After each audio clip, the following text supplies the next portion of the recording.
कहा है कि भारतीय जनता पार्टी अगर आज केंद्र सरकार के अंदर 400 पार का जो नारा लगाई थी और वो कहां पे आके सिमटी है, तो उसके लिए बहुत बड़ा योगदान इस मुल्क के मुसलमानों का है, जो 2-2 घंटे तपती हुई धूप में खड़े रहकर है तो इंडिया अलायंस को वोट दिए है करके। बदले में क्या मिला? तो बदले के अंदर हमारे को कोल्हापुर के अंदर जो दंगा हुआ, दंगा नहीं, घरों में घुस कर जो मारा गया। फिर उसके बाद 12 विधान परिषद की सीटें आई तो एक भी सीट आपको मुसलमान कहीं नजर नहीं आया। फिर जब लोकसभा के अंदर वक्फ का बिल आया तो पूरे के पूरे सेना वाले भाग गए। और अब जब ये बदमाश महाराज जो है ये प्रॉफेट मोहम्मद के बारे में इस तरह का बयान देता है, तो आप सोचिएगा कि कैसे खामोश बैठकर है तो सब सुन रहे हैं करके। तो कितना आपने कितने मांग की है? हमने आपकी तरफ देखिए, जब चर्चा के टेबल के ऊपर बैठेंगे तो हम तो उनसे पूछेंगे कि तुम क्या देना चाहते हैं, हमारी ताकत को समझते हुए तुम क्या देना चाहते हैं, फिर आगे की बात करेंगे। मतलब आप चाहते हैं कि एक बार फिर एमवीए के साथ आप बैठे तो सही, आपको लेना नहीं लेना ये आपके हाथ में है इसमें।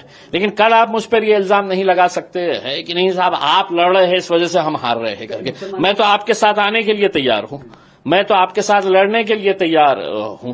मैं तो पूरी कोशिश करके भारतीय जनता पार्टी को हराने के लिए मैं आपके कांधे से कांधा लगाकर लड़ने के लिए तैयार हूं।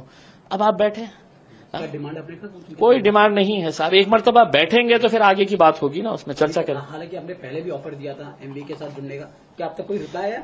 अभी क्या है, उन्हें ये ख्याल है उनका कि जिस तरह लोकसभा के अंदर भर के वोट मिले थे वैसा ही रिपीट यहां पे होगा, जबकि विधानसभा का इलेक्शन टोटली लोकल इश्यूज के ऊपर होता है। महाराष्ट्र के अंदर क्या हो रहा है उन मुद्दों के ऊपर होता है इसमें। तो अगर वो अपनी गलतफहमी दूर कर दे तो शायद हमें बुला ले। फिर हमने लोकसभा चुनाव में देखा, शिवसेना हो, कांग्रेस हो, एनसीपी, सभी को मुसलमान की वोट चाहिए। हालांकि एमआईएम हो, प्रकाश अम्बेडकर, सभी को मुसलमान, तो कहीं ना कहीं मुसलमानों को वोट के लिए कम से कम हमारे वोट की अहमियत तो समझने आने लगी है, वरना मुसलमानों के वोट को तो बिल्कुल टोटल ही नजरअंदाज कर दिया गया था उसमें। आज इतना तो समझ में आ गया है कि ये कौम जो है ये किंग मेकर का रोल अदा कर सकती है। भले ही लोकसभा का एक भी टिकट किसी पार्टी ने मुसलमान को नहीं दिया, इकलौता एक मुसलमान एमपी था ये, उसको गिराने के लिए भी ये तो पूरी ताकत लगाई गई। नुकसान एमवीए को हो सकता है अगर आपको एमआईएम को या प्रकाश। देखिए, हम तो खुला कह रहे हैं कि अगर साथ में रहेंगे तो सबका फायदा, अगर नहीं रहेंगे तो आपका नुकसान तो होना है। सर, बात करते हैं महाराष्ट्र की लाडली बहन योजना। हमने देखा है किस प्रकार से महायुति सरकार, हालांकि कुछ महीने बाकी चुनाव को, तो इस योजना को आप किस तरह देख रहे हैं? क्योंकि विपक्ष देखिए, कोई लाडली बहन नहीं, कोई लाडली भाई नहीं, कोई लाडला पप्पा नहीं, कोई लाडला मम्मी नहीं, कोई लाडला कुछ नहीं इसमें। इनको मालूम है सत्ता में दोबारा अगर आने का है तो सिर्फ इस राज्य के अंदर दंगे करवाना है करके। उनका एक छोटा सा नेता है तो महाराष्ट्र भर में घूमते हुए गालियां देते हुए घूम रहा है, कभी पुलिस वालों को देता, कभी हमको देता है करके, उसको खुली छूट दी रखी है।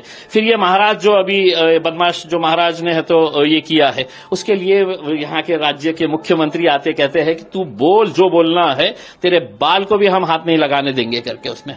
तो ऐसे हालात के अंदर आप हाथ नहीं लगाने देंगे, लेकिन इलेक्शन के दिन हमारा हाथ कहां जाने वाला है ये भी अच्छी तरीके से एकनाथ शिंदे साहब समझ लीजिएगा। मतलब क्या खुली धमकी दे रहे हो आप एकनाथ शिंदे? जो समझने का है समझिए साहब, जो समझने का है